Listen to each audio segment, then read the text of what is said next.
Your neighborhood just got cooler with Kroger Delivery's refrigerated trucks. Simply order groceries at the same great prices online as in-store, and we'll bring them to you fresh every time. And if that wasn't cool enough, you can now earn 4 times the fuel points after 4 with your digital coupon. Choose a next-day Kroger Delivery time slot for 4 p.m. or later on Tuesdays, Wednesdays, and Thursdays. Must deliver by February 4th. Restrictions apply. See Kroger.com for details. You're listening to the Health Courage Collective podcast, episode 63, Think Twice Before Popping That Pill.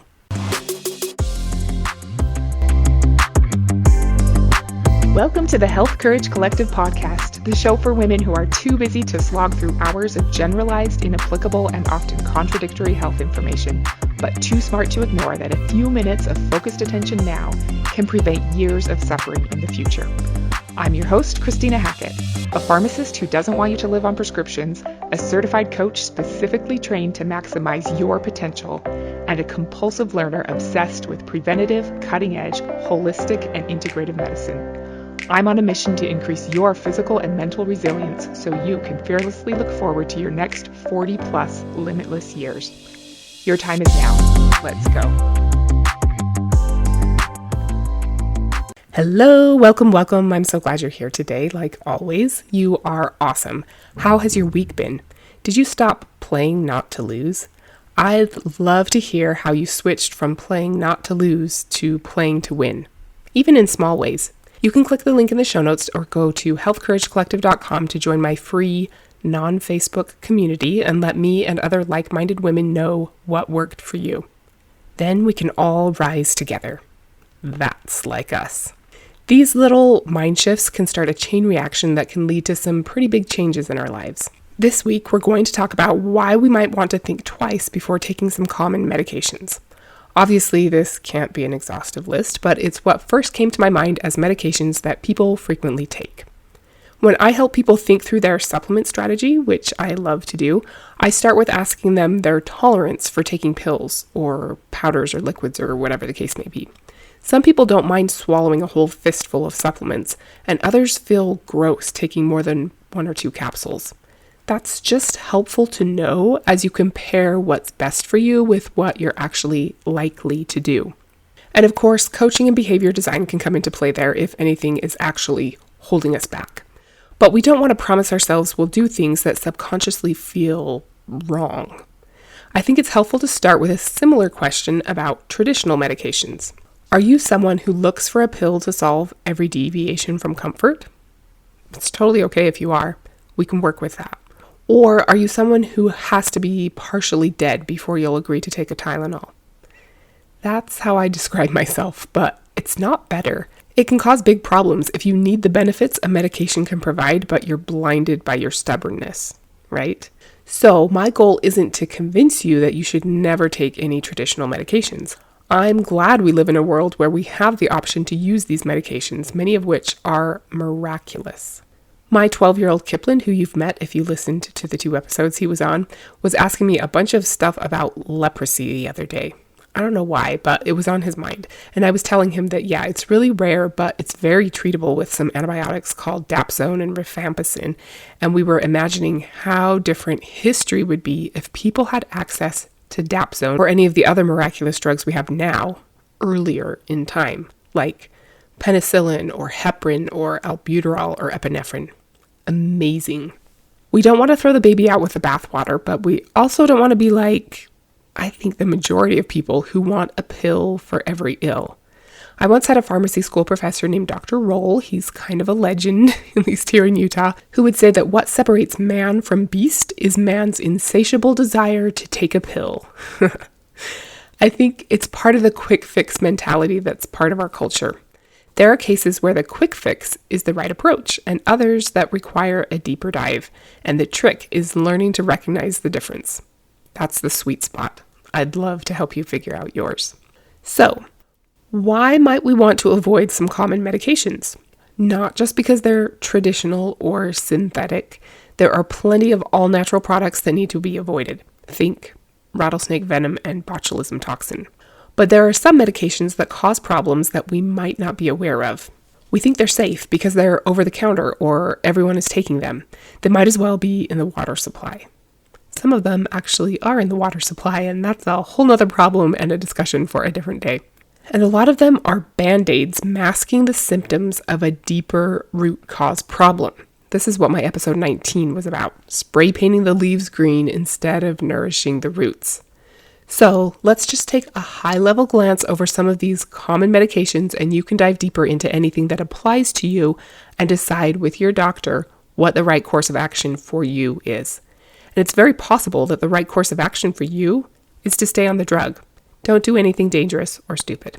Okay, I was going to start over the counter, but I'm kind of changing my mind. Let's start with prescriptions and move backwards.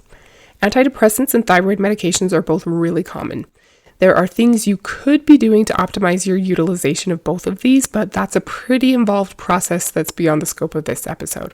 There are some nuances to thyroid management that can help a lot, like not just taking Synthroid and getting your blood tested once a year.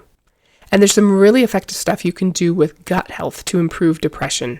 I think most people willing to listen to a podcast about being cautious about taking medications know that you don't want to take antibiotics unless you really have to. Screwing up your microbiome should be avoided at all costs. Go back and listen to episode 39 if you need a reminder about how cool your holobiome is. A lot of genetic instructions about what happens to us is outsourced and stored in the cloud, so to speak, meaning the DNA of the bacteria in our gut decide a lot what happens to us, which is kind of weird, but also kind of awesome because we can't change our own DNA, but we can change our gut flora population. We also don't want to perpetuate antibiotic resistance, both in the world at large or inside of our own bodies. So avoid antibiotics unless you have an actual bacterial infection. Then take them and finish the course, of course. I'm not a fan of the cholesterol medications that end in statin, especially for women. Be careful and take your heart health seriously. If your doctor suggests starting a statin, don't just dismiss the idea outright and do nothing. But you also don't have to start taking a statin that day.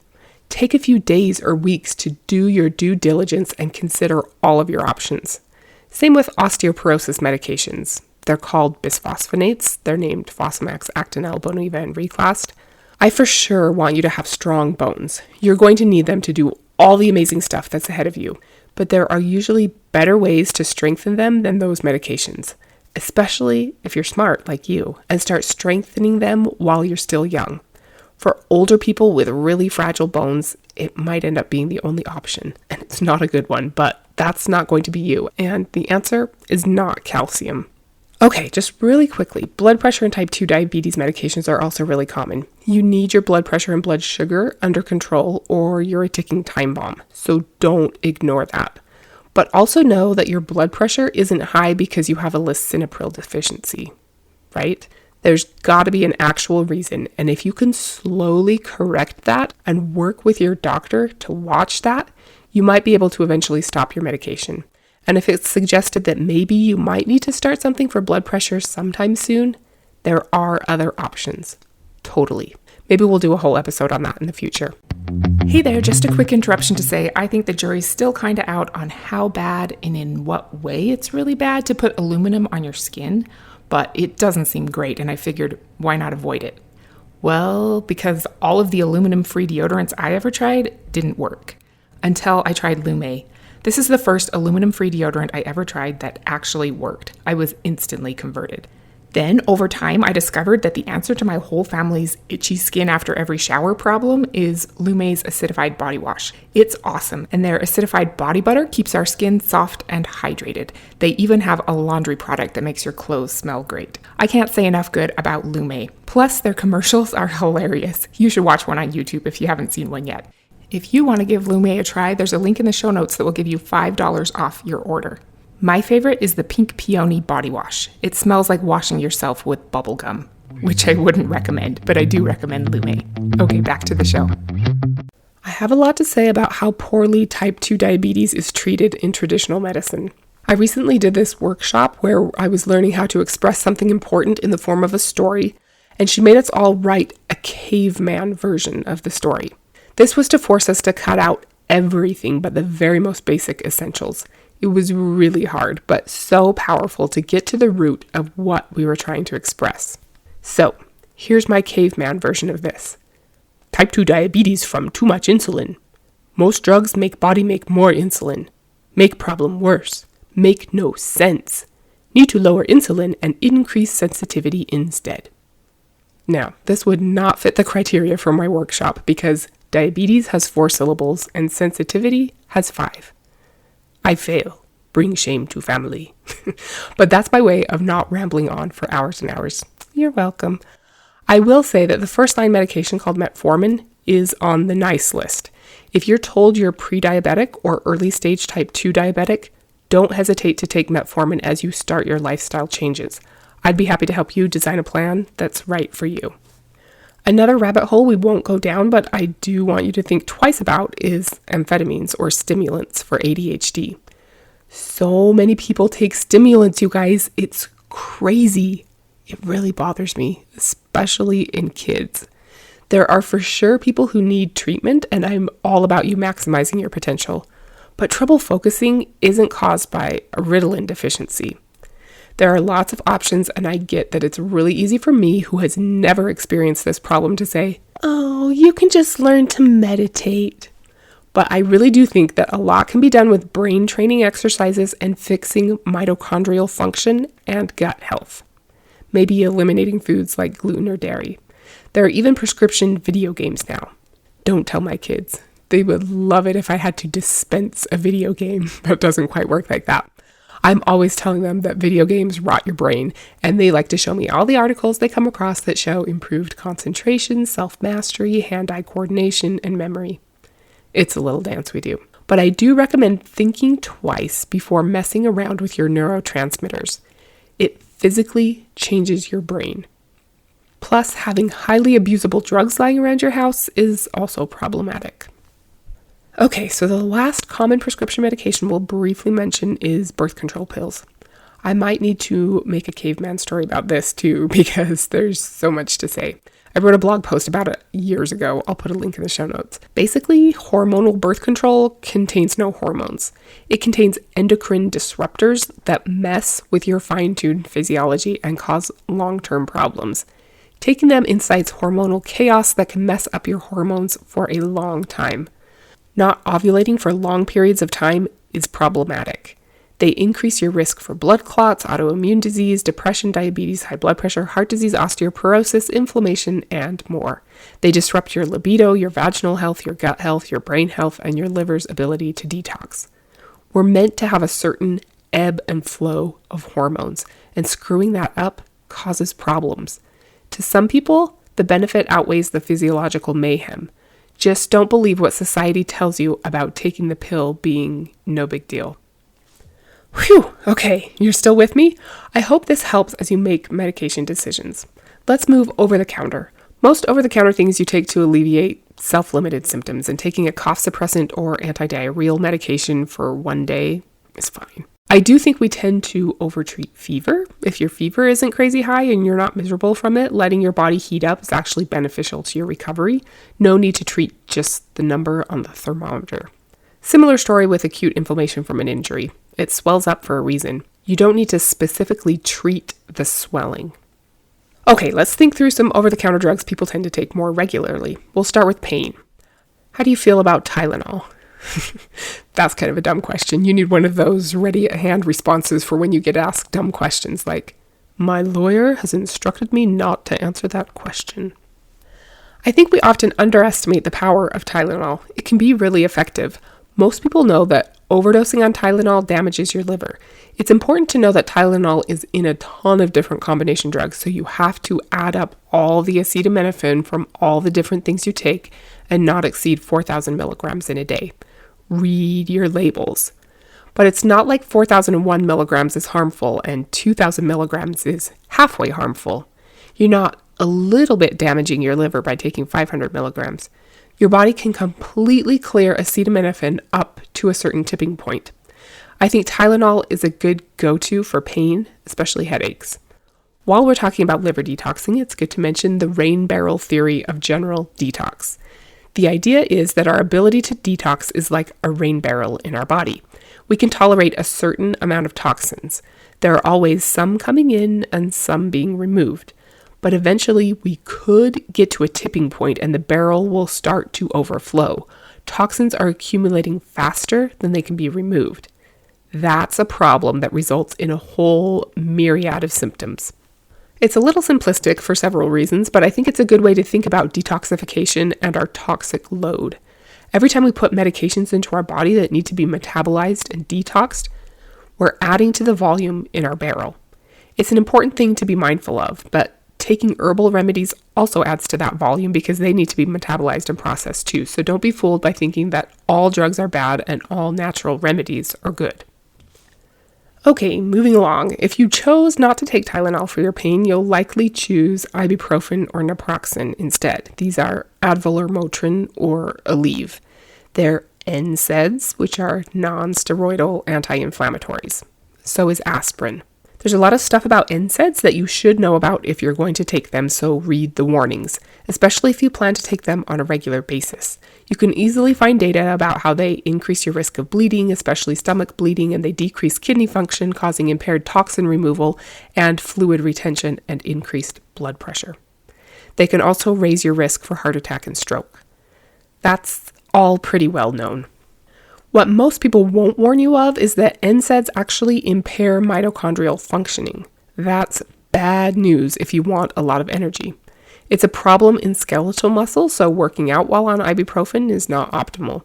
A study in the Journal of Molecular and Cellular Cardiology shows that mitochondrial impairment of heart muscle cells is likely a big piece in why they increase the risk of heart attack.